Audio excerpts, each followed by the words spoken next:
Hey everybody, my name is Rebecca Johnson and I'm a licensed mental health counselor and I specialize in narcissistic abuse. Today we're going to be asking the question, why do I feel so alone in my narcissistic relationship? So I'm going to mention 4 different reasons why you're probably feeling very isolated and alone. So if you're new here, I would love for you to hit the subscribe button, and if you find that this video is helpful, hit that like button, and I would love to engage with you if you leave a comment. So let's get started. Early on in a relationship, it feels very good with a narcissist. You feel very special, you feel there's chemistry there, there's this draw, there's attraction, it's a lot of fun, it's very adventurous. So that is what the draw is to enter into a relationship with someone like this. It's very intense initially. But as time goes on, things begin to change and you can start to feel very alone in the relationship. So the first reason why you might feel alone is because of emotional manipulation. Narcissists are very skilled in manipulating your emotions. The end goal of this manipulation is to make you dependent upon them. Let's talk about a real life example here. Alex and Christina are dating and they set a time and a place to meet out for dinner. Christina arrives at the designated place at the designated time and she's waiting and waiting and waiting. Finally, Alex shows up 30 minutes late. So Christina expresses her frustration and says to Alex, "Why are you always late? This is very disrespectful of me and my time." So Alex responds to Christina, "I'm not late. It's only been a few minutes. You must have gotten this wrong." And he begins to shift blame onto Christina because he's 30 minutes late. "You must be mistaken," he says to her. He continues to downplay his lateness and even questions her perception of time. So with all of that happening, Christina begins to doubt her own self and wonders if indeed she got the time wrong. So as you can see in this scenario, Alex is gaslighting her. He's blame shifting. He's minimizing the issue of disrespecting her, and he's also minimizing her feelings. So as you can imagine, over time, this type of behavior, this type of emotional manipulation really begins to erode your self-esteem, which then leads into isolation, abandonment, feeling abandoned, and feeling very alone. So the second reason you're feeling alone in this relationship is because there's a lack of empathy. Narcissists do not have any empathy, and they struggle to understand or care about your emotions and your feelings. Because of this lack of empathy, it makes it very difficult for you to connect with them on an emotional level. You feel like you're talking to a wall when you try to express your feelings, and in fact, your feelings are shut down when you try to express an issue within the relationship or how you're feeling.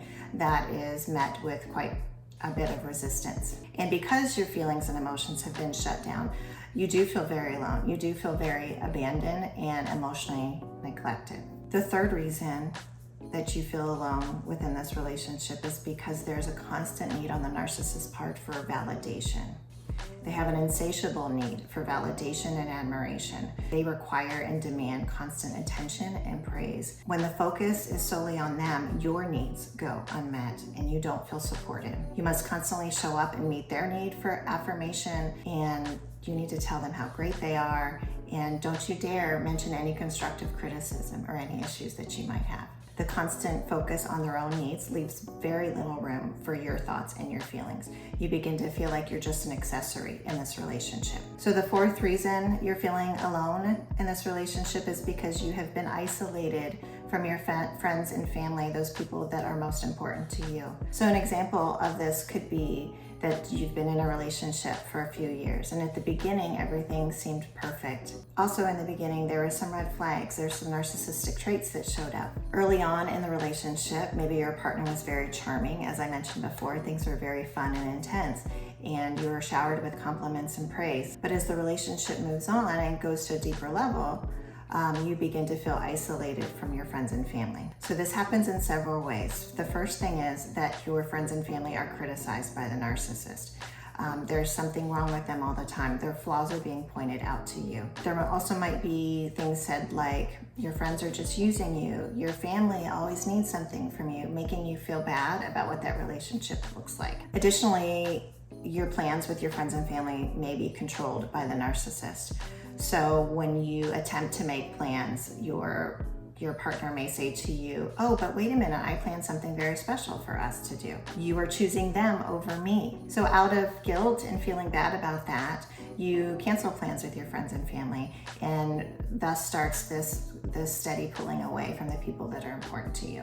Additionally, there's doubt created. The narcissist is probably saying things like, why are they always inviting you? Are they trying to replace me? So again, that seed is planted for you and you begin to pull away from those people, which then creates this increased dependency on the narcissist. You're spending less time with your friends and family, and all of your needs need to be met by your partner. All social interaction and emotional support needs to come from someone that's not capable of giving those things to you. So at this point, the isolation is complete. You have pulled away from those relationships that are meaningful for you, and they have deteriorated. Those relationships have deteriorated because you have withdrawn from that. And your partner has now more control over your life. So between the criticism, control, emotional manipulation, and gaslighting, once again, you are left feeling very alone and abandoned. So there you have it, folks. People in a relationship with a narcissist feel very alone due to all of the manipulation, the lack of empathy, the constant need for validation and affirmation from you, and then last and most importantly, the isolation that has happened, that you have withdrawn from those people most important to you. It's a challenging situation, but understanding these dynamics is your first step in moving forward in healing. Remember, you're not alone. There are people that you can reach out for support. So thank you so much for tuning in. I hope to see you in the next video. And again, if you haven't liked or subscribed to my channel, I would love for you to do that. Thank you.